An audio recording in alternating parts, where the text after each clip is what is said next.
제가 어렸을 때 이 성경 구절을 들었습니다. 그리고 주일학교에서도 저희 아버님도 목사님이셨거든요. 그래서 설교할 때도 여러 번 들었는데요. 그때는 이 본문이 The miracle 뭐 이런 식으로 of a paralytic 뭐 이렇게 몸을 못 움직이는 그런 중풍병자의 뭐 기적, 뭐 healing of a 뭐 paralytic 뭐 이런 식으로 타이틀이 대부분 됐었거든요. 그래서 저도 이 텍스트를 기적으로 이렇게 생각을 많이 했습니다. 오늘 기적이 있긴 있습니다. 완전히 틀린 건 아닌데 오늘 본문을 저희가 이제 보겠지만 이 기적이 핵심이 아니라는 것을 우리 성도님들이 보시기를 바랍니다. 1절에 보니까요. 수일 후에 예수께서 다시 가버나움에 들어가시니 집에 계시다는 소문이 들린지라 많은 사람들이 모여 문 앞에까지도 들어설 자리가 없게 되었는데 예수께서 그들에게 도를 말씀하시더니 오늘 설교 제목이 예수님의 관심이거든요. 예수님은 어디에 관심이 있을까? 근데 우리가 믿는 우리의 구원자이시고 우리의 주인이 되시는 그분의 관심을 우리도 가져야 되겠죠. 그분의 관심을 우리가 알고 또 그분이 원하시는 걸 해야 그분의 기쁨이 되고 그분이 칭찬하시는 그리스도인이 될 것입니다. 주님의 원하심은 이쪽에 있는데 우리가 이쪽으로 간다면 우리를 구원하시고 우리를 소유하신 그 주님을 슬프게 하는 것이고 불순종하는 것이겠죠. 그러나 우리의 주님이 원하시는 것이 이쪽이라서 우리도 그 방향을 따라서 같이 간다면 주님과 동행하는 것입니다. 그리고 그것이 사실 제자의 모습입니다. 사복음서는 예수님의 제자가 무엇인가, discipleship, who is a disciple of Jesus. 그것이 이 사복음서의 핵심입니다. 예수님이 누구신가를 설명하고 그러면 그 예수님을 따른다는 크리스찬인데 크리스찬의 다른 이름이 사도행전에는 disciple거든요. 모든 신약 성경에도 그렇지만 그래서 예수님을 따르는 사람이 그리스도인인데 그러면 그리스도인은 어떻게 살아야 되는가? 특별히 이 사복음서는 핵심이 누가 제자이고 제자의 삶은 어떤 것인가 이제 그걸 보여주는 건데요.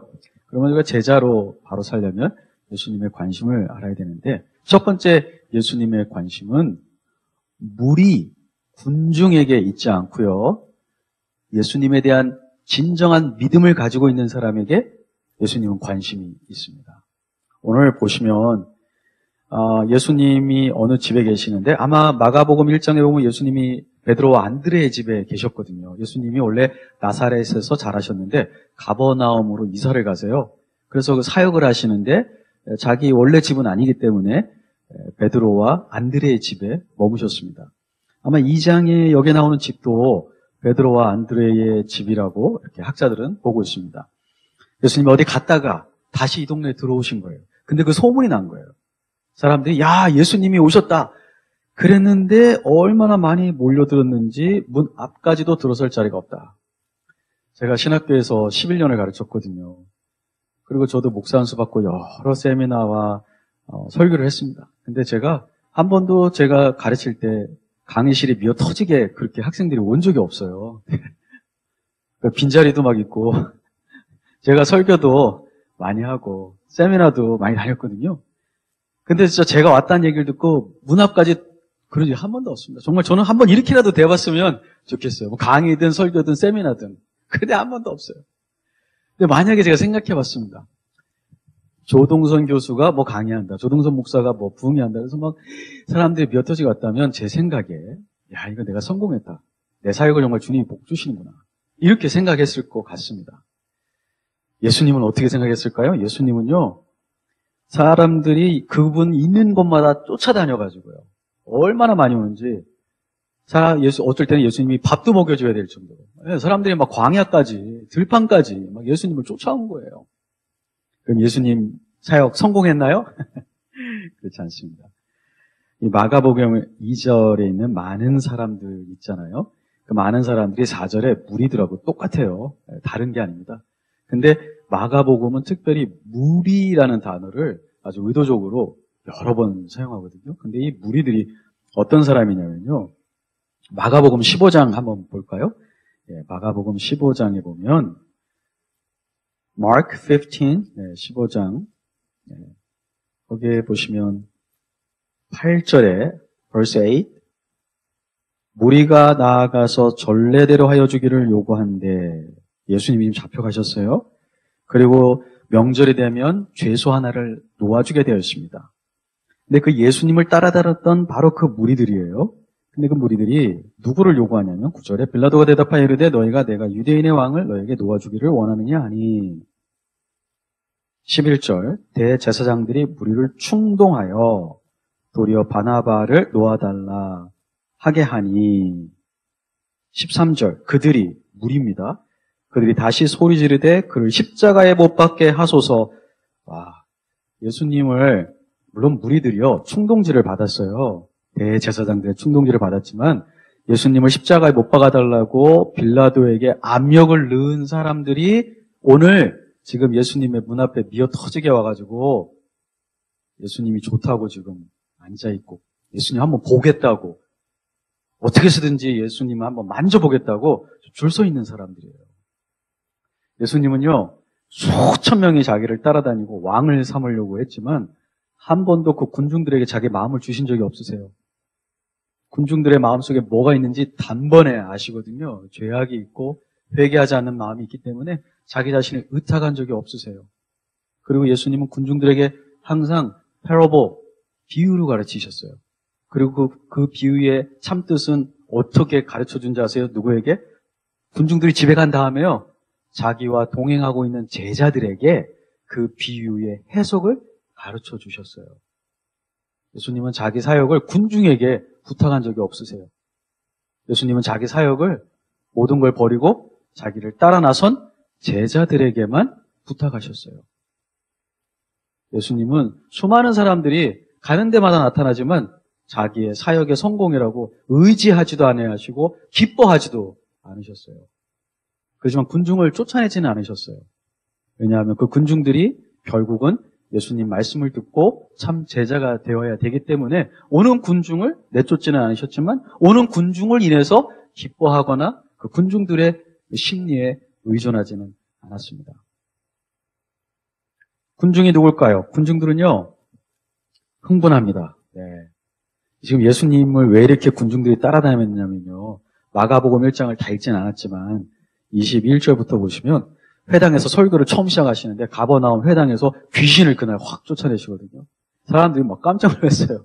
여태까지 회당에서 설교하다가 귀신이 쫓겨난 적이 없는데 이게 누구인가? 그 다음에 예수님이 머물던 베드로 안드레의 집에 장모, 그렇죠? 열병을 고쳐주시고 그 다음에 또 여기 보니까요 34절에 온갖 귀신을 다 쫓아내고 귀신이 아니라도 그동안 고치지 못했던 질병을 다 고치셨어요. 그래서 사람들이 예수님을 어디 있든지 찾아다니는 거예요. 그래서 37절에 보니까 모든 사람이 주를 찾나이다. 이 사람들은요 예수님에 대해서 지금 흥분된 상태예요. 군중들은 쉽게 흥분합니다. 어떤 기적적인 걸 보고요. 듣도 보도 못한 걸 들어보고요. 그러면 마음이 빼앗깁니다. 근데 예수님은 그런 마음을 받아주지 않으셨어요. 왜냐하면 이 마음은요. 복음에 대한 헌신의 마음도 아니고요. 자기 죄를 깨닫고 회개하는 마음도 아니고요. 그냥 예수라는 한 인간이 행한 표적을 보고 너무 놀라고 두 번째, 자기에게 필요한 걸 얻었어요. 자기가 지금 아프거든요. 근데 그 아픈 문제, 인생에 아파 보시지 않은 분들은 잘 모를 수도 있지만 정말 아파 보시고 수술해 보시고 하신 분들은 다른 거 다 필요 없고요. 빨리 이게 해결이 돼야 되거든요. 그런데 그 고통에서 지금 자기를 건져주셨잖아요. 네. 그러니까 예수님을 쫓아다니는데 지금 나의 피로를 채워주기 때문에 예수님을 쫓아다니는 거예요. 여기 성경이나 어떤 다른 성경에 보면 예수님이 먹여주시니까 또 예수만 따라다니면 내가 굶어 죽지는 않겠구나. 그래서 또 사람들이 예수님을 왕으로 삼으려고 했어요. 오늘날에도 수많은 사람들이요. 다양한 이유에서 교회라는 공동체에 나오세요. 자녀 교육 때문에 오시는 분도 있고요. 이민사회에서 외로우니까 친구 만나려고 오는 분도 있고요. 비즈니스 때문에 또 오시는 분도 있어요. 왜냐하면 자기 고객에 그 교회 다니는 사람들이 많으니까 좀 큰 교회 이런 데 가가지고 비즈니스 상권을 이렇게 좀 늘리기 위해서 오는 분들도 있어요. 이 사람들이 예수님을 찾아오는 것 같지만 예수님은 그분들에게 관심이 없으세요. 관심이 없다는 건 싫다라는 건 아니지만 그들을 제자로 삼고 의지하고 동역하지는 않는다는 것입니다. 여기 보면 2절에 안식일에 이제 집에 사람들이 얼마나 모였는지 문 앞까지도 들어설 자리가 없게 되었어요. 예수님하고 이렇게 지리적으로 물리적으로 가까이 있다고 해서 제자는 아닌 거죠. 믿는 사람도 아닙니다. 예수님 옷자락을 붙잡고 늘어진다고 해도 그는 믿는 것도 아니고 제자도 아닐 수도 있습니다. 많은 사람들이 오늘 예배 초소에 오거든요. 어떤 모임, 교회 어떤 모임들에 많이 이렇게 옵니다. 그렇지만 그 현장에 온다고 해서 전부가 다 믿는 사람이거나 또 제자인 것은 아니라는 것을 오늘 성경은 우리에게 보여주고 있습니다. 예수님은 군중들에게 관심을 갖지 아니하시고 진정한 자신에 대한 믿음을 가지고 있는 사람들에게 예수님은 관심이 있으세요. 그래서 여기 보면은 5절에 예수께서 그들의 믿음을 보시고 그 예수님을 보려고 온 많은 사람들이 있는데요. 그 사람들을 향해서 그들 중에 믿음을 보셨다 이런 표현을 안 하시고요. 이 5명, 이 사람들을 향해서는 예수님이 그들의 믿음을 보셨어요. 예수님은 군중이 아니라 그 많은 군중 가운데에서 특별히 자신을 향해서 믿고 있는 그리고 자기를 따르려고 하는 제자들의 그 마음 상태를 예수님이 주목하고 보신다는 것입니다. 오늘 이 새누리교회가 하누리교회나 달라스에 있는 큰 교회보다 사람 숫자가 많지 않다 하더라도 그게 중요한 게 아니고 오늘 여기 모인 우리 모두가 예수님을 향해서 진정으로 믿음을 가지고 온다면 예수님은 주목하신다는 거예요. 이게 토탈 몇 명이냐가 아니고 정말 예수님을 향해 살아있는 믿음을 가지고 모인 사람을 예수님은 군중 가운데서 특별히 보시고 영어 성경에 saw Jesus, saw their faith. 얼마나 멋있는 표현인지 모르겠습니다. 예수님 우리를 보셨다면 예수님 우리를 인정하신다면 그것으로 우리의 인생은 의미가 있고 참 행복입니다. 근데 예수님이 믿음이 있는 사람들을 찾아보시는데요. 여기서 어떻게 믿음을 보셨다는 걸까요? 믿음은요 보이지 않아요. 혹시 우리 아이들도 있고 청년들도 있는데 자기의 믿음을 어떻게 믿음 보이지 않습니다. 믿는다고 해도 믿기 어렵습니다. 말만 가지고는 우리가 믿음을 모르거든요. 증거가 있어야 되잖아요. 믿음은 보이지 않아요. 그런데 예수님은 어떻게 보셨다는 걸까요? 어떤 분은 이렇게 얘기하세요. 예수님은 하나님이시기 때문에 딱 한 번에 보셨다. 그럴 수도 있죠. 왜냐하면 8절에 보면요. 그들이 속으로 그들은 서기관들이거든요. 예수님이 하나님이신 것을 믿지 않는 서기관들이 속으로 인간이 어떻게 사람의 죄를 용서해 하나님밖에 못하는데 이렇게 마음에 생각하고 있는 걸 딱 한 번에 간파하시고요. 중심에 아시고 이 중심은 in his spirit 예수님이 영 안에서 즉각적으로 예수님이 하나님이시기 때문에 딱 보신 거예요. 그렇게 보셨다는 얘기일까요? 그렇지 않습니다. 그렇게도 예수님은 아실 수 있지만 아마 그렇게도 아셨겠지만 오늘 본문이 강조하려고 하는 거는요. 3절과 4절입니다. 3절과 4절 때문에 5절에서 예수님이 그들의 믿음을 보시고 이렇게 얘기하신 거예요. 이 본문은요. 예수님이 어떻게 그들이 이 중풍병자를 메고 온 사람들과 그 중풍병자가 믿음이 있는 사람인지를 아는가 하는 것을 3절, 4절에서 설명해 주고 있습니다. 어떻게 알 수 있을까요? 그들의 행함을 보고 예수님은 그들이 믿음이 있다고 얘기하신 것입니다. 그래서 야고보서 2장에 보면 17절에 행함이 없는 믿음은 뭐라고 그랬죠? 죽은 것이다. 그 같은 장 야고보서 2장 26절에는 사람에게 영혼이 있는데 그렇죠?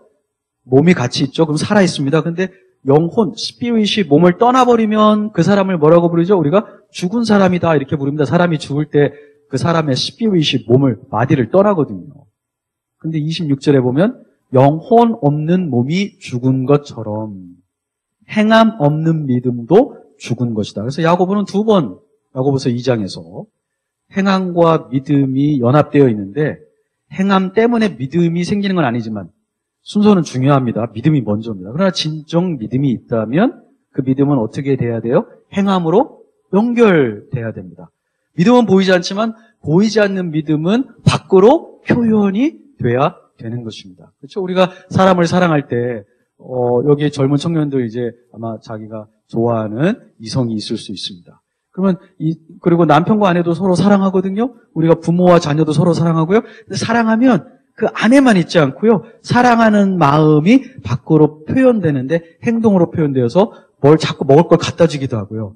뭘 사주기도 하고요. 어딜 데려가기도 하고요. 돌봐주기도 하고요. 그래서 우리가 이 사람이 나를 사랑하는구나. 그걸 알거든요. 우리 엄마 아빠가 나를 정말 사랑하는구나. 우리 아이가 정말 나를 사랑하는구나 하는 것을 그 바깥으로 드러난 태도를 보고 아는 거죠. 근데 예수님도 3절, 4절에 우리에게, 성경을 읽는 우리에게요. 예수님은 문제가 안 돼요. 하나님이니까 믿음이 있는지 없는지 다 아시지만 우리는 어떻게 하냐면 그 행위를 보고 하는 거예요. 어떻게 행위로 나타났을까요? 자, 4명이 중풍병자 1명을 메고 왔으니까 5명이 왔는데요. 사람을 하나 메고 가보신 적 있으세요? 이게 쉽지 않더라고요. 저도 가끔 아픈 사람을 제가 한 2번 정도 이렇게 다른 사람과 함께 들고 간 적이 있거든요. 그런데 4명이라도 쉽지 않습니다. 그런데 그 4명이 믿음이 있었다는 거예요. 예수님에 대한 믿음이 없으면 아예 4명이 가지 않았을 겁니다. 예수님이 다른 건 고치는데 이 중풍병은 심해. 너는 못 고칠 거야. 이렇게 생각했다면 아예 안 갔을 것입니다. 그런데 이 4명이 그러한 믿음, 예수님에게 가면 예수님이 고쳐주신다. 그분은 보통 사람이 아니고 하나님의 선지자다. 더군다나 그분을 통해서 우리가 죄사함 받을 수 있다라는 믿음이 있었기 때문에 이 4명, 그리고 이 1명도, 어떤 사람들은요, 주석가들도 그런 사람들이 있습니다. 4명의 믿음만을 봤다. 그렇지 않습니다. 왜냐하면 5절에 작은 자야, 아파서 누워있는 사람에게 한 거거든요. 영어로 son, little son, 테크나, 헬라어로 테크나인데 조그만 아이들한테 하는 말입니다.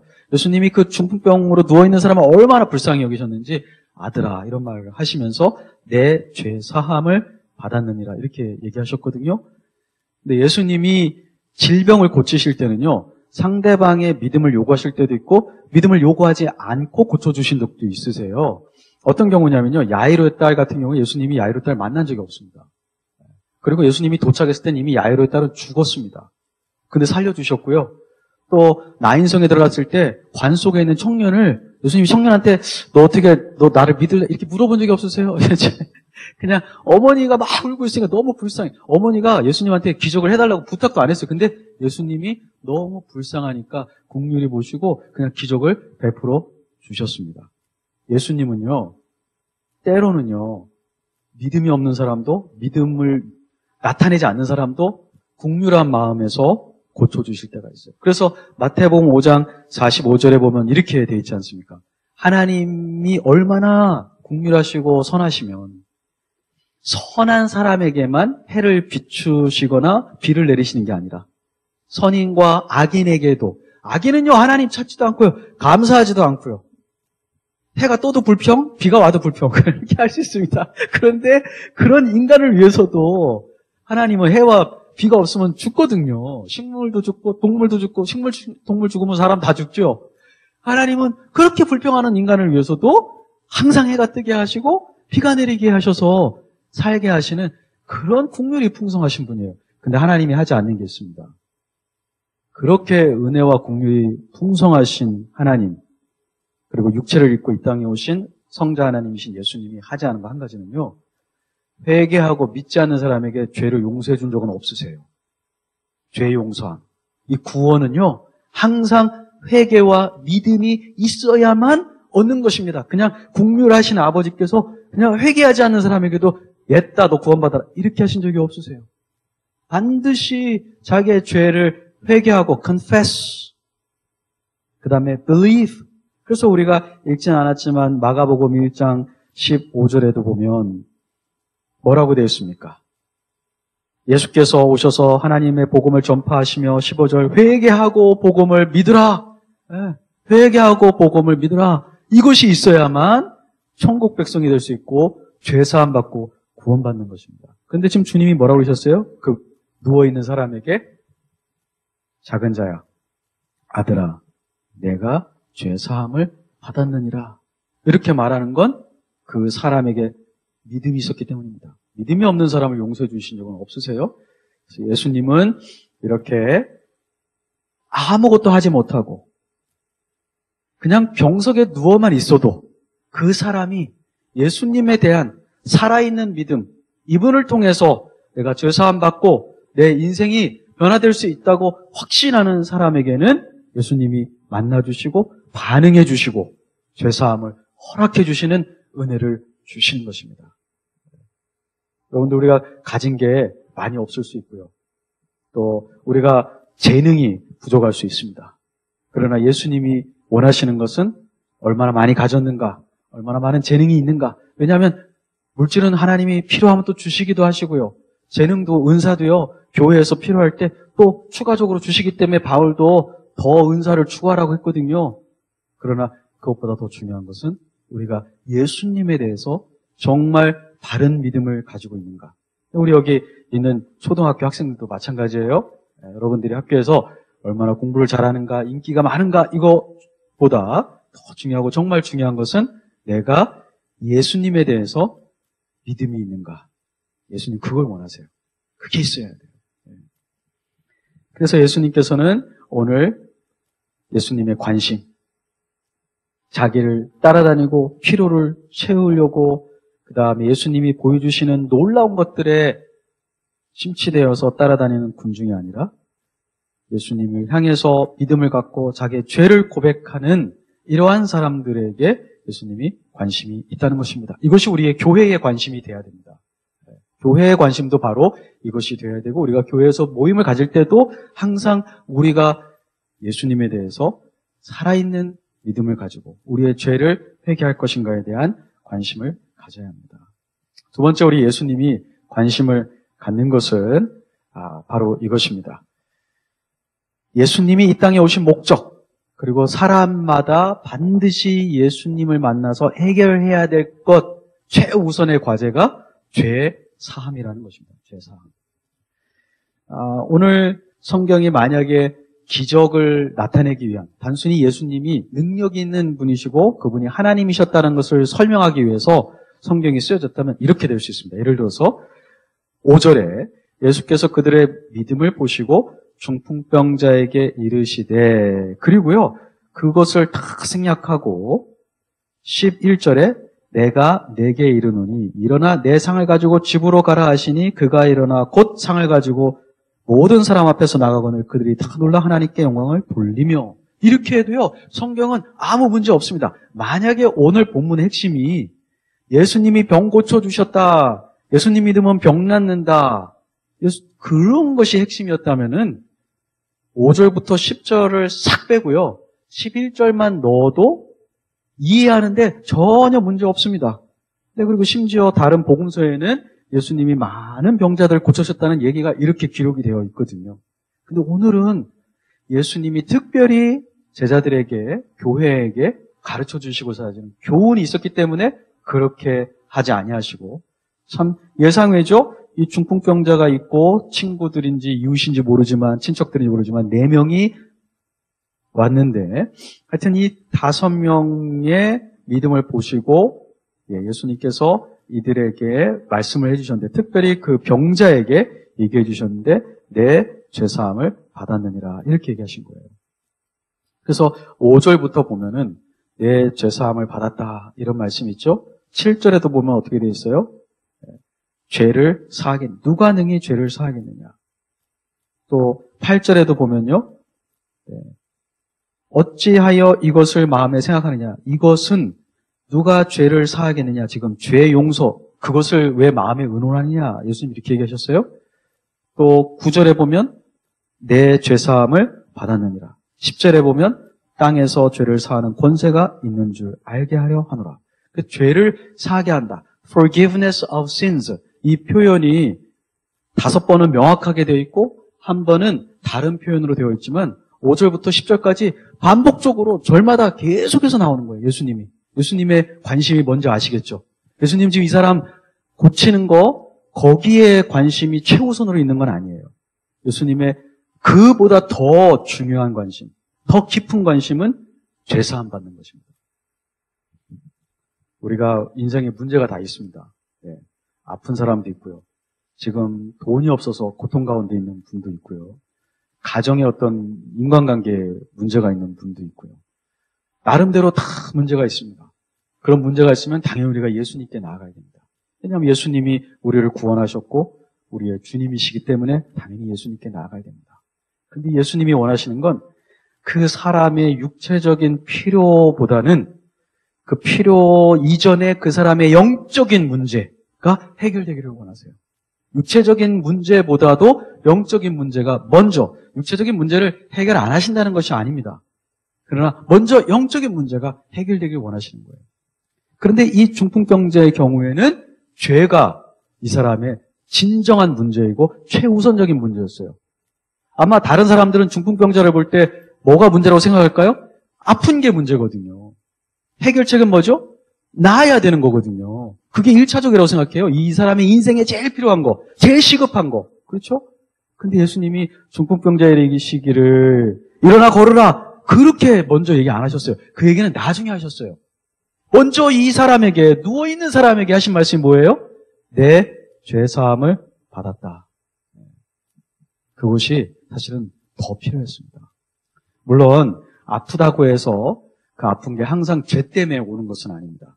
그래서 요한복음 9장에 보면 날 때부터 눈먼 사람이 있었거든요. 그래서 예수님이 제자들이 지나가다가 선생님, 누구의 죄 때문에 이렇게 이 사람이 눈이 멀었습니까?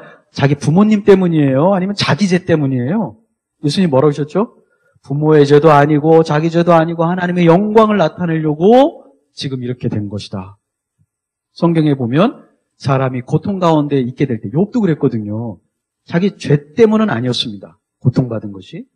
그렇지만 또 요한복음 5장 같은 복음서 5장에 보면 베데스다 연못에 38년 동안 움직이지 못하고 그 앉아 있었던 그 환자의 경우에는 예수님이 그 사람을 고쳐주시고 뭐라고 그러셨냐면요. 다시 만나가지고 다시는 죄를 짓지 마라.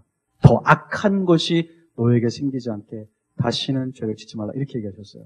성경에는 어떤 질병은 죄 때문에 직접적으로 생기는 게 있고요. 어떤 죄는 내 죄 때문에 직접 생기는 건 아닌데 그래도 성경에 말씀하시는 핵심은 이것입니다. 죄 때문에 직접 질병이 생기든 죄로 인한 직접적인 것은 아니다 하더라도 모든 질병은요. 죄로 인해서 생겼어요. 아담의 죄. 그래서 이 세상이 타락하면서 자연도 타락하게 되고 우리 인간의 심성도 죄로 물들게 되면서 질병에 노출이 되고 질병도 생겨났어요. 하나님이 지으신 원래 세상에 아담과 하와가 죄짓기 전에는요. disease, illness 이런 거 없었어요. 동물도 식물도 인간도요. 질병 때문에 온 것입니다. 죄 때문에. 근데 특별히 오늘 주님께서 병을 고치시면서 내 죄 사함을 받았다 이렇게 말씀하시는 거 보면요. 예수님이 질병을 고치시면서 내 죄 사함 받았다 이렇게 말씀하신 적이 없고 딱 요 한 군데예요. 여기서만 예수님이 내 죄를 이렇게 얘기하셨거든요. 저희가 다 기록되지 않아서 명확하게 분명하게는 말할 수 없지만 많은 성경학자들은 오늘 예수님께서 이 중풍병자에게는 이 중풍병자 어떤 죄가 이 질병을 만들어냈을 것이다라고 생각하고 있고 저도 거기에 동의하고 있습니다. 그리고 또 이 중풍병자가 예수님을 향해서 바라고 있었던 것은 단순히 자기의 육체만 해결되는 것이 아니고요. 자기의 죄가 해결되기를 원했어요. 그래서 예수님이 중풍병자에게 내 죄사함을 받았다. 이렇게 얘기하신 거예요. 아까 제가 서두에 말씀드렸죠. 예수님은 그 누구에게도 자기의 죄를 회개하고 예수님을 믿지 않는데 죄사함을 회개하거나 선포한 적이 없습니다. 그냥 일방적으로 가만히 있는 사람에게 가셔가지고 내가 죄사함을 받았다. 이렇게 말씀하신 적이 없으세요. 예수님을 향해서 죄사함을 원하는 사람들에게는 성경은 항상 죄사함을 약속하고 있습니다. 사도행전 2장에도 보면 예수님을 잡아서 죽이라고 그렇게 했던 사람들이 베드로의 설교를 듣고 마음에 찔려 어떻게 우리가 그러면 형제 어떻게 하면 우리가 구원받을꼬 할 때 베드로가 뭐라고 그랬습니까? 회개하고 주 예수의 이름으로 침례를 받아 죄사함을 얻으라 이렇게 얘기했거든요. 죄사함의 약속이 주어질 때는요. 항상 그 죄사함을 추구하는 사람들에게 주어졌지 의식도 없고 죄인인 것도 모르고 죄의 용서를 바라지도 않는 사람에게 죄사함을 주신 적이 없습니다. 그래서 오늘은 이 기적을 베푸신 것은 사람이 죄사함을 받아야 되고 그 죄사함의 권세가 예수님께 있다는 것을 보여주기 위한 하나의 도구로 예수님이 이 기적을 사용하신 거예요. 사람이 얼마나 돈이 많고 사람이 얼마나 출세했건 상관없이 그 사람이 예수님으로 말미암아 죄사함 받지 않으면 하나님 앞에 아무것도 아닌 것입니다. 우선순위에서 바뀌면 안 되는 것입니다.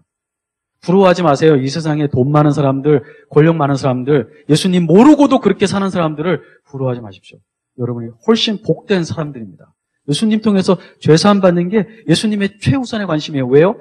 죄사함 받지 않으면 하나님의 자녀도 될 수 없고요. 죄사함 받지 않으면 그 사람 위에 뭐가 머물러 있죠? 하나님의 진노가, 로마서 1장에 보면 18절, 하나님의 진노가 모든 불경건한 사람들 위에, 회개하지 않는 사람들 위에 머물러 있다고 했거든요. 죄사함 받아야만 하나님의 진노에서 건짐받습니다. 죄사함 받아야만 영원한 지옥의 형벌에서 구원받습니다. 죄사함 받아야만 하나님의 자녀 됩니다.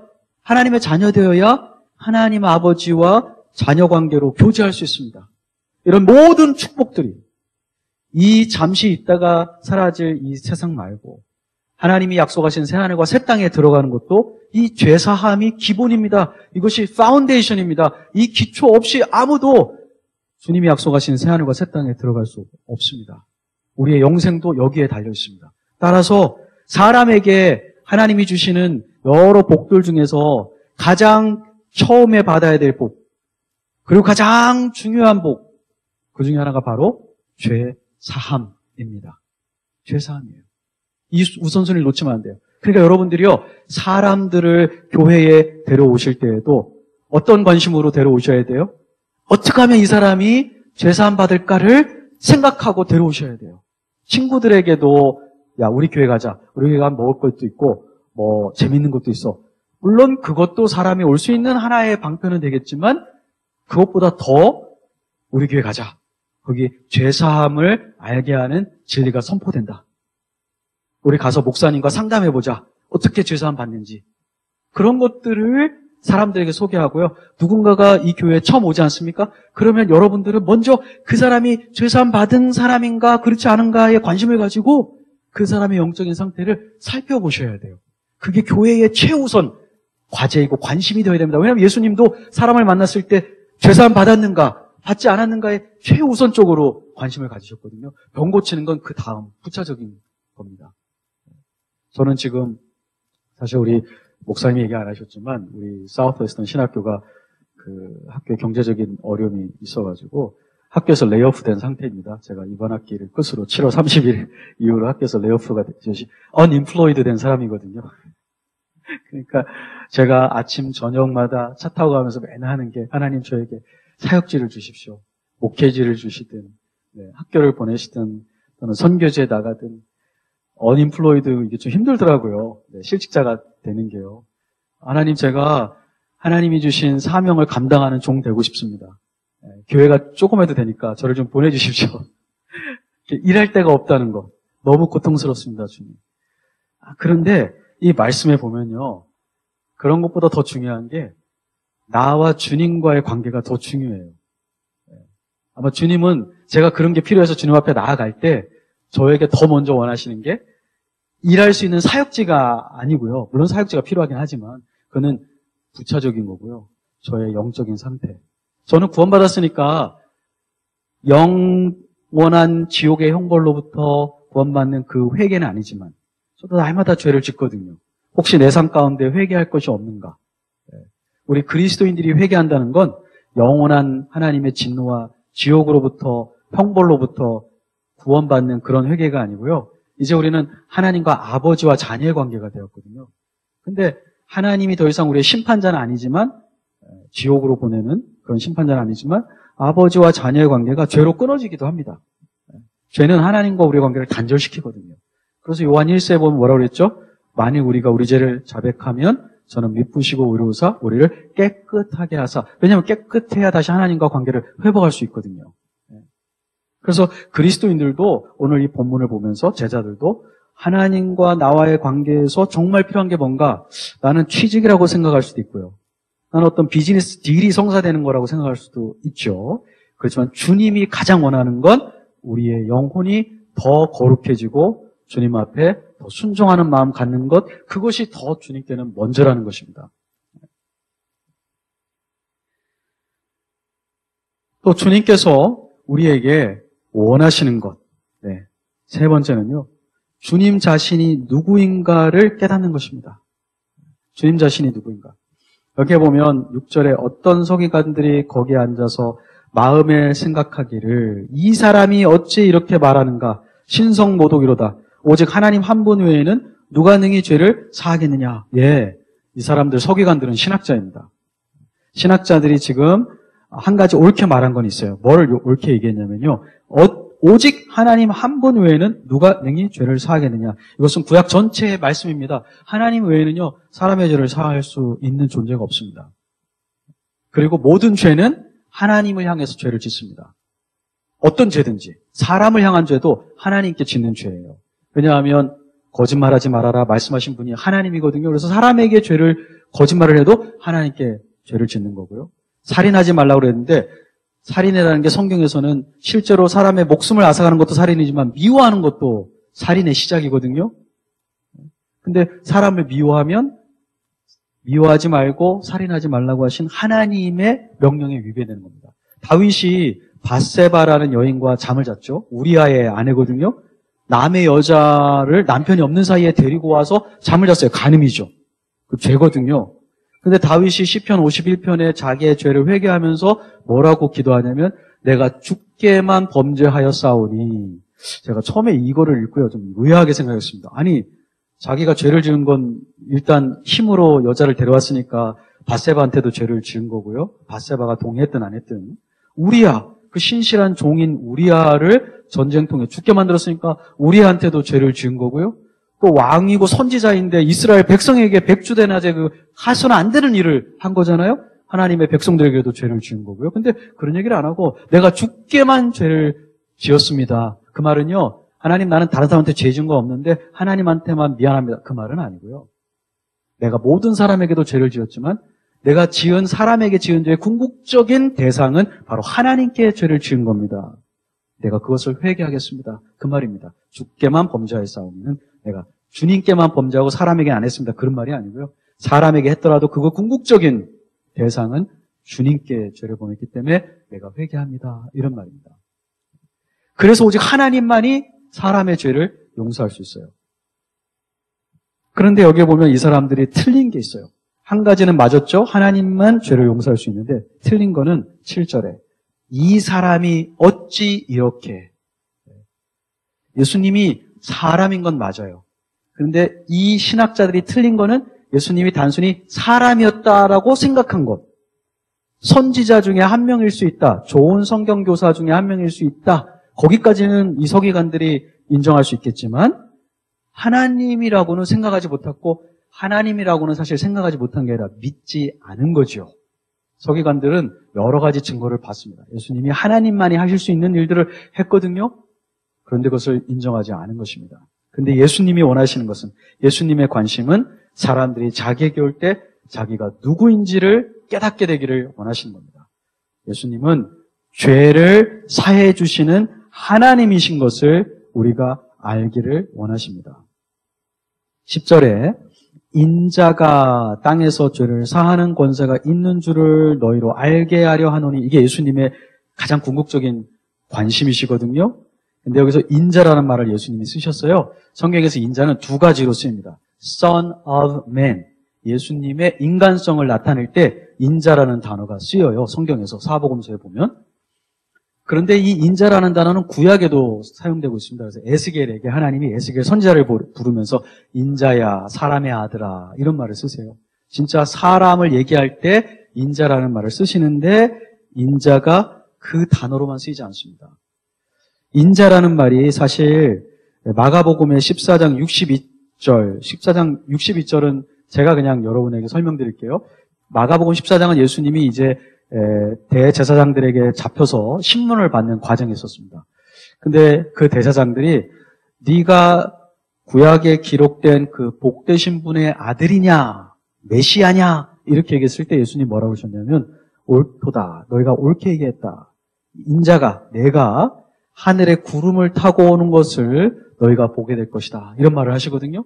근데 구약 성경에 딱 한 군데에 인자라는 존재와 하늘에 구름을 타고 온다라는 표현이 똑같이 쓰인 성경이 있어요. 다니엘서 7장 13절, 14절에 보면 다니엘이 하나님의 계시를 받아서 예언하는데 이제 이후에 인자와 같은 이가 구름을 타고 오셔서 옛적부터 계신 영원한 하나님께로부터 나라와 권세를 상속받는데 그 인자와 같은 분의 나라가 영원할 것이다.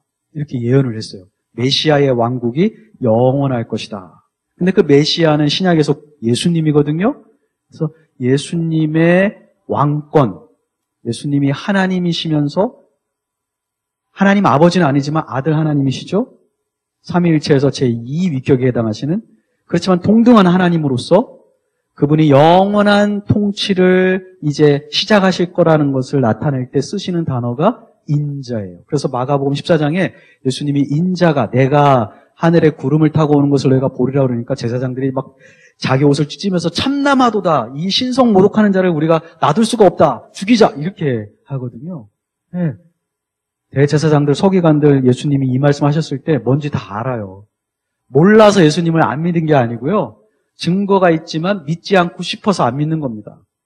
근데 예수님은 사람들에게 자기 자신을 육신을 입고 이 땅에 오신 하나님으로서 깨닫고 그분의 주권의 전적으로, 그분의 통치의 전적으로 순종하기를 원하시는 겁니다. 인자라는 표현을 우리가 성경에서 한 번만 좀 살펴볼까요? 마가복음 같은 성경 8장 36절 한번 보세요. 마가복음 8장 36절에 보시면요. 38절, 죄송합니다. 38절. 네. 38절에 보면 누구든지 이 음란하고 죄 많은 세대에서 나와 내 말을 부끄러워하면 인자도 하나님의 영광으로 그 거룩한 천사와 함께 올 때 그 사람을 부끄워하리라. 이렇게 했죠? 31절 보세요. 마가복음 8장 31절, chapter 8, verse 31. 인자가 많은 고난을 받고, son of man, 그렇죠? 많은 고난을 받고. 자, chapter 9, verse 9, 9장 9절 보세요. 인자가 죽은 자 가운데서 살아날 때까지 이런 말을 했죠. 그래서 제가 다 읽을 수는 없고 이렇게 세 구절을 보여드린 것은요. 마가복음에서 인자라는 말은요. 하나님이 사람의 육체를 입고 오셔서 고난을 받고 십자가에 죽으시고 부활하시고 이제 영광스럽게 거룩한 천사들과 이 땅에 오셔서 눈에 보이는 하나님 나라를 시작하실 그 분, 존재를 가르칠 때 Son of Man 이런 말을 씁니다. 그래서 예수님께서 지금 사람들에게 자신이 인자인 것을 구약 성경이 예언하고 있던 메시아, 고난의 종, 우리의 죄를 감당하기 위해서 예수님은 사람이 되셔야 했거든요. 왜냐하면 히브리서 9장 22절에 피 흘림이 없인즉 사함이 없다. 그렇죠? 예수님이 사람이 되지 아니하시면 우리 대신에 희생제물로 죽으실 수가 없죠. 우리의 대신에 죽으셔야만 우리의 죄값을 대신 받을 수 있고 우리의 죄값을 대신 받으셔야만 우리에게 더 이상 형벌이나 저주가 없이 구원받을 수 있거든요. 죄사함 받을 수 있거든요. 그래서 하나님 아들 성자 하나님께서 사람이 꼭 되셔야만 했어요. 그렇지만 예수님은 우리의 메시아는 사람으로만 있어서는 안 되고 그분은 동시에 하나님이셔야만 그 하나님의 형벌을 담당할 수 있고 하나님의 의의 요구를 다 만족할 수 있어요. 사람은요, 하나님의 의의 요구를 만족시킬 수 없습니다. 사람은요, 십자가에서 하나님의 의로운 심판을 견딜 수가 없습니다. 사람은요. 오직 하나님만, 하나님으로서 하나님의 모든 요구를 충족시킬 수 있기 때문에 우리 예수님께서는 인자로 사람이시면서 다니엘서에서 예언하신 그 인자, 하나님의 통치권을 행사하시는 영원한 하나님의 아들, 그분으로 오신 거예요. 그래서 예수님이 원하신 것은 죄사함을 받은 사람마다 그 죄사함을 얻게 해주시는 그분이 바로 우리의 희생 제물이셨던 사람이신 예수님이면서 동시에 우리의 형벌을 하나님으로서 견디시고 하나님의 모든 요구를 이루셔서 부활하시고 승천하신 만왕의 왕 만주의 주이심을 알고 그분의 주권에 순종하도록 우리를 예수님이 부르고 계신 겁니다. 그래서 오늘 교회의 관심은, 우리 제자들의 관심은 제사함 받는 것에만 있으면 안 되고요. 우리에게 제사함을 주신 그분이 사람으로 오셨지만 하나님이시고 이 땅에서 영원한 하나님의 나라를 이루실, 그리고 현재 눈에 보이진 않지만 영적으로 하나님의 통치를 우리의 영 안에서 이루어 나가고 계시고 이 세계 역사 가운데에서 이루어 나가고 계시는 왕의 왕 주의 주 그 예수님께 복종하기를 원하십니다. 그래서 교회에서는 주님의 주재권이 이루어져야 됩니다. 우리의 삶 속에서, 우리의 비즈니스, 우리의 인간관계, 친구관계, 부모관계, 자녀관계, 형제관계, 이웃관계에서 예수님이 주님 되심이, 예수님의 말씀이 절대로 순종되어야 되고 실천되어야 되는 그런 신앙이 표현되는 것이 예수님의 첫 번째 관심, 그리고 교회의 관심도 거기에 있습니다. 사람의 뜻이 교회를 지배하는 것이 아니고요. 우리를 위해서 죽으시고 우리의 죄를 용서해주기 위해서 죄값을 대신 받으시고 그러나 사람으로 죽지 아니하시고 하나님으로서 부활하신 그 예수님, 하나님이시기 때문에 부활하셨죠. 그 예수님의 주권에 우리가 절대적으로 순종하기를 예수님께서는 원하신다는 것입니다. 군중은 이렇게 할 수 없습니다. 오직 예수님에 대한 진정한 믿음을 가진 사람만이 그렇게 할 수 있습니다. 그래서 저는 오늘 우리 새누리교회 성도님들에게 도전을 드리고 싶습니다. 첫 번째, 예수님에 관심 있는 것은 군중이 아니라 믿는, 정말로 예수님을 믿는 사람이라고 그랬죠? 믿음은 어떻게 된다고요? 행동으로 나타나는 겁니다. 이 5명은 들어갈 수 없을 때 포기하지 않았어요. 아이고, 친구 미안해. 우리가 여기까지는 왔는데 사람이 많아가지고 들어갈 수가 없네. 다음 기회에 우리 기회를 보자고. 이렇게 얘기 안 했어요. 예수님을 만나기 위해서 왔는데 장애가 생겼다고 해서 포기하지 않고요. 어떻게 해요? 옛날에 집은 이렇게 단층이라도 텍사스 같은 경우는 이렇게 뾰족하잖아요. 그래서 지붕 뜯으려고 올라가다가 죽어요. 미끄러져가지고. 그렇게 하시면 안 돼요. 전문가가 아니면은 일반인은. 근데 옛날 이스라엘 집들은 이렇게 평평해요. 지붕이. 평평해서 요 위에 가서 잠도 자고 식사도 하고 그러거든요. 계단이 있고 집으로 올라가면 지붕이 평평해요. 그리고 지붕이 흙으로 집하고 이렇게 되어 있어가지고 뜯어낼 수 있습니다. 이렇게 깨면은 깨질 수 있어요. 여러분이 남의 집에 가서 지붕 뜯어내면 무슨 말이에요? 이 집 수리비를 누가 낸다는 거예요? 뜯은 사람이 내야 되거든요. 근데 이 친구들 각오하고 지붕을 뜯었어요. 믿음이 있다는 것은 장애가 있을 때 좌절하지 않는 거고요. 믿음이 있다는 것은 대가가 필요할 때 대가를 지불하겠다는 헌신이 있어야 그게 진짜 믿음이에요. 나 예수님 믿는다고 그러면서 대가도 지불하지 않고 장애가 생기면 그냥 포기해버리고 뭐 비 온다고 안 가고 오늘 좀 기분 안 좋다고 안 가고 몸 좀 아프다고 안 가고 그게 아니고요. 몸이 좀 아파도 오늘 내 삶에 정말 괴로운 일이 발생했어도요. 주님 만나러 가는 겁니다. 장애가 있어도요. 그리고 주님 만나러 가는데 대가가 필요해요. 돈을 좀 덜 벌어야 될 때도 있어요. 어떤 경우에는요. 직장을 그만둬야 될 때도 있어요. 직장이 예수님 믿는데 너무 방해가 되면 다른 직장을 돈을 좀 덜 받더라도 해야 될 때가 있어요. 제가 대학 다니면서 저희 부모님이 여기 로레이도 텍사스라고 저 아래 텍사스에서 목회를 하시고 전 대학생이었습니다. 근데 제가 군대 문제가 해결이 안 돼가지고 부모님들은 영주권을 받고 이민 목회를 오셨는데 저는 영주권이 없어가지고 못 왔어요. 한국에서는 군대를 꼭 그 테스트를 받아야만 영주권을 신청할 수 있거든요. 근데 이제 제가 혼자 살아야 되니까 한국에서 어느 학원에 갔습니다. 제가 영문과를 전공했는데 영어를 가르치는 학원에 갔는데 원장 선생님이 저에게 서울대학을 나왔다고 얘기해달라는 거예요. 학생들에게. 왜냐하면 그 학원이 서울대학교 옆에 있었거든요. 그러니까 이 아이들은 서울대생이 아니면 눈에 안 차는 거예요. 저도 S대를 나오겠어요. 제가 숭실대를 나왔는데 그래도 그게 S대라고 해서 같은 게 아니잖아요. 이게 다른 거거든요. 그리고 제가 하나님의 종이고 신학생은 아니었지만 대학생이었지만 예수님의 제자인데 거짓말할 수는 없잖아요. 참 어렵게 얻은 직장인데 나 이게 없으면 제가 먹고 살기 힘들거든요. 부모님이 조그만 시골에 교인 50명도 안 되는데 이민교회 목회하고 계셨어요. 저에게까지 대줄 이렇게 여력이 없으셨어요. 근데 원장 선생님은 저에게 서울대학 나왔다고 학생들이 자기가 벌써 이렇게 얘기했다는 거예요. 그러니까 당신이 그렇게 얘기해야 된다. 순간 고민이 되긴 했지만 오래가진 않았어요. 하나님을 믿는 거죠. 내가 이거 그만두더라도 하나님이 나에게 또 다른 거 주실 거다. 그래서 제가 그 다음날 가가지고 애들한테 나 서울대학 안 나왔다. 애들이 막 선생님 서울대학 나왔어요. 그래서 아니 난 숭실대학 나왔는데 이렇게 해가지고 나 이제 오늘이 마지막이구나. 근데 참 원장 선생님이 계속 있게 해주셨어요. 그래서 제가 하나님이 나를 테스트하셨구나. 이 순간 하나님이 나를 테스트하셨구나. 만약에 원장 선생님이 나가라고 했어도 뭐 어떻게 해요? 나와야죠. 그래서 하나님이 주의 나라와 그 일을 구하면 이 모든 것으로 먹고 입는 거, 자는 거 다 해결해 주신다고 하셨잖아요. 그걸 믿어야죠. 그게 정말 믿음이에요. 장애물이 생겼다고 해서 그러면 지금 포기하겠다. 그건 아닙니다.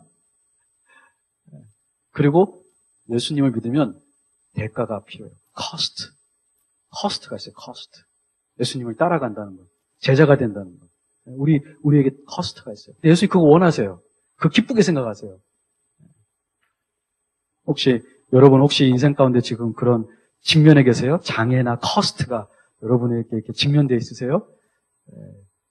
포기하지 마시고 대가를 지불하세요. 그러면 예수님께 칭찬 들으십니다. 예수님이 기뻐하십니다. 두 번째, 혹시 여러분 중에 아직까지 죄사함 받지 않은 분 계세요? 교회에 오는 최우선적인 목적은 뭐라고요? 죄사함 받아야 됩니다. 죄사함 받지 않으면 아무 소용이 없어요. 헌신도 소용이 없고요. 교육도 소용이 없어요. 죄사함 받아야만 성령님이 내주하셔서 성경 공부도 깨닫고 봉사하는 것도 의미가 있어요. 그래서 먼저 여러분 중에 혹시 죄사함에 대해서 확실하지 않으면 목사님이나 우리 형제자매들과 교제해보면서 성경에서 말하는 죄사함의 길, 죄를 고백하고 예수님이 나의 죄를 위해서 죽으시고 부활하셨는데 그 예수님이 모든 죄의 형벌을 끝내셨다. 그래서 그분과 연합만 되면, 믿음으로 하나만 되면 내가 죄값을 지불할 필요가 없고 내가 지옥의 형벌을 받을 필요가 없고 나는 모든 것이 예수님 안에서 해결됐기 때문에 하나님의 자녀되고 영생을 소유할 수 있다는 그것을 믿으셔야만 됩니다. 이미 믿으셨다면 여러분 하나님께 우리 인생에 필요가 있지만 그 필요보다 먼저 하나님과 나와의 영적인 상태가 어떤지를 주님 앞에 간구하시고 그것부터 해결받기를 바랍니다. 세 번째, 저는 여러분들에게 사람들에게 예수님에 대해서 증거하실 때 예수님이 사람이셨지만 하나님이신 것을, 요새 몰몬교 많이 있습니다. 우리는 몰몬교인들도 아니에요. 몰몬교인들 이 동네에 많잖아요. 근데 그 사람들은 예수님을 아버지 하나님과 동등하게 생각하지 않아요. 하나님이라고는 믿지만 아버지 하나님보다는 좀 열등한, lesser than the Father. The Son is lesser than the Father. This is Mormon's belief. 근데 우리는 몰몬 아니에요. 우리는 예수님이 하나님 아버지와 동등하신 완전한 하나님으로 믿어요. 우린 여호와 증인 아닙니다. 여호와 증인 예수님을 그냥 인간으로 보거든요. 아닙니다. 우리는 예수님을 하나님으로. 우린 예수님이 하나님이기 때문에 예수님을 통해서 죄사함 받는다고 믿는 사람들입니다. 우리 모슬림도 아니에요. 모슬림도 예수님을 선지자 중에 한 명으로 봐요. 그렇지만 예수님은 선지자 중에 한 명이지 하나님은 아니에요. 우리 유대인도 아니에요. 유대인들도 예수님을 그냥 인간 중에 성경 교사 중에 한 명으로 보지 하나님의 아들, 하나님으로 인정하지 않습니다. 그러나 우리는 예수님을 하나님으로. 그렇기 때문에 그리스도인은 주 예수 그리스도의 말씀에 절대 복종해야 됩니다. 우리의 삶에 예수님이 말씀하신 것. 그러면 목사님 사복음서에만 예수님이 얘기했으니까 사복음서에 있는 것만 순종하면 되나요? 그렇지 않습니다. 예수님이 유대인들에게 뭐라고 하셨어요? 너희가 이 성경에서 영생을 얻는 줄 알고 성경을 상고하거니와 이 성경이 곧 나에 대해서 증거하고 있다. 신구약 성경 전체가 예수님의 말씀입니다. 왜냐하면 예수님이 하나님의 말씀 그 자체이시거든요. 신구약 성경 전체에 순종하는 것이 예수님께 순종하는 것입니다. 교회만 온다고 되는 게 아니고요. 성경 공부만 한다고 되는 게 아니고요. 정말 예수님이 말씀하신 그것에 순종하는 것이 우리에게 필요하고 예수님이 원하시는 것입니다. 기도하겠습니다.